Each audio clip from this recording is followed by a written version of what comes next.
Assalamualaikum warahmatullahi wabarakatuh. Halo semuanya. Di sini kami dari kelompok 6 ingin menjelaskan sedikit mengenai hasil penelitian kami yang berjudul Pengaruh suku bunga terhadap pengentasan kemiskinan berkelanjutan di Indonesia dalam SDG. Penelitian kami ini termasuk ke dalam mata kuliah Ekonomi Makro 2, teman-teman. Dosen pengampu kami ialah Ibu Dr. Aning Kesuma Putri. Di sini saya tidak sendiri, saya ditemani oleh rekan kelompok saya yang beranggotakan 3 orang. Tetapi sebelum saya memperkenalkan mereka, di sini saya memperkenalkan diri terlebih dahulu. Saya Cindy Tia Putri. Halo semuanya. Dan yang kedua itu ada Muhammad Gilang Ramadan. Dan selanjutnya itu ada Rifki Adi Nugraha Sinurat. Dan yang terakhir itu ada Sela. Di sini saya akan membahas sedikit mengenai apa sih kemiskinan itu. Kemiskinan merupakan masalah multidimensi karena adanya berkaitan dengan ketidakmampuan akses secara konteks ekonomi. Bukan cuma dalam konteks ekonomi, ada juga di dalam konteks seperti sosial budaya, politik, maupun partisipasi dalam masyarakat. Kemiskinan secara harfiah dapat dikatakan sebagai keadaan tidak memiliki apapun. Kemiskinan juga dapat didefinisikan sebagai suatu kondisi ketidakmampuan secara ekonomi untuk memenuhi standar hidup. Kondisi ketidakmampuan ini ditandai dengan rendahnya kemampuan pendapatan untuk memenuhi kebutuhan pokok berupa pangan, sandang, maupun papan. Nah, tujuan dari penelitian kami terdapat 3 poin, yang dimana pertama itu menganalisis hubungan antara tingkat suku bunga dengan pengentasan kemiskinan di Indonesia.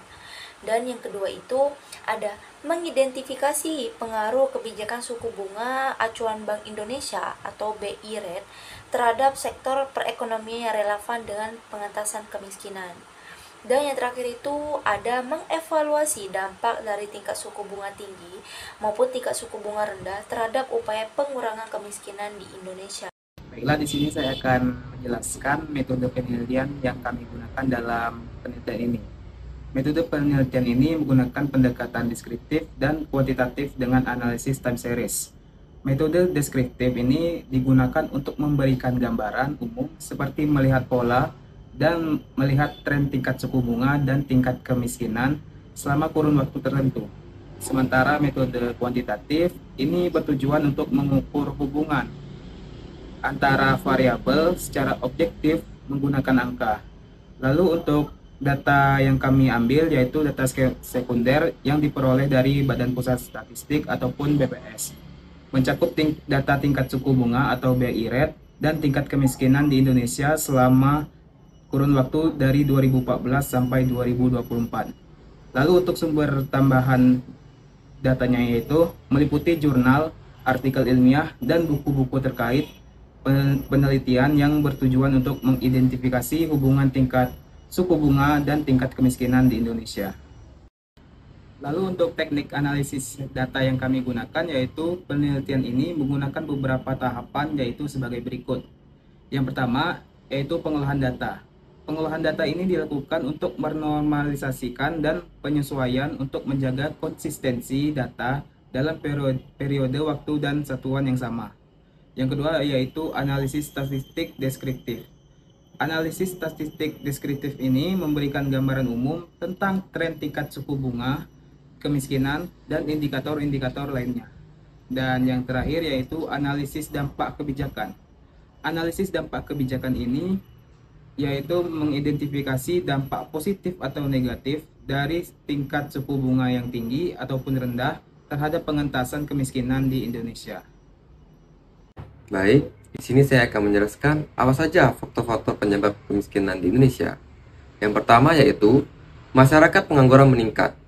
Laju pertumbuhan penduduk yang tinggi dapat menyebabkan lapangan kerja yang ada di suatu negara menjadi terbatas, sehingga angka pengangguran di daerah tersebut akan meningkat. Semakin banyak masyarakat yang pengangguran, maka angka kemiskinan pun akan meningkat. Dan kedua yaitu pendidikan yang rendah. Individu yang memiliki pendidikan yang rendah cenderung tidak memiliki keterampilan, wawasan, maupun pengetahuan yang memadai untuk mendapatkan pekerjaan, sehingga masyarakat yang berpendidikan rendah tidak dapat bersaing dengan masyarakat yang memiliki pendidikan tinggi di dunia kerja maupun usaha. Hal inilah yang membuat masyarakat pendidikan rendah kalah saing dan membuat angka pengangguran serta kemiskinan menjadi bertambah. Dan yang ketiga, distribusi pendapatan yang tidak merata. Distribusi pendapatan yang tidak merata dapat menyebabkan terjadinya ketimpangan pada pola kepemilikan sumber daya. Umumnya, masyarakat yang memiliki sumber daya terbatas serta rendah berada di bawah garis kemiskinan. Selain 3 faktor penyebab kemiskinan tersebut, beberapa ahli berpendapat bahwa kemiskinan dapat disebabkan oleh kepemilikan pribadi maupun eksploitasi kaum pekerja. Di sini saya akan melanjutkan slide selanjutnya, yaitu yang berisi hasil penelitian. Yang pertama yaitu hasil analisis data. Hasil di mana bahwa suku bunga tinggi memiliki dampak negatif terhadap masyarakat miskin, terutama dalam mengakses pembiayaan. Sebaliknya, jika suku bunga rendah dapat mendorong investasi dan konsumsi, sehingga berkontribusi pada penurunan kemiskinan. Namun, pandemi COVID-19 menjadi faktor eksternal yang memperburuk kemiskinan, meski kebijakan suku bunga longgar telah diterapkan. Baik, yang kedua yaitu analisis hubungan suku bunga dengan kemiskinan. Penurunan BI rate sejak 2016 secara bertahap menurunkan angka kemiskinan hingga 2019.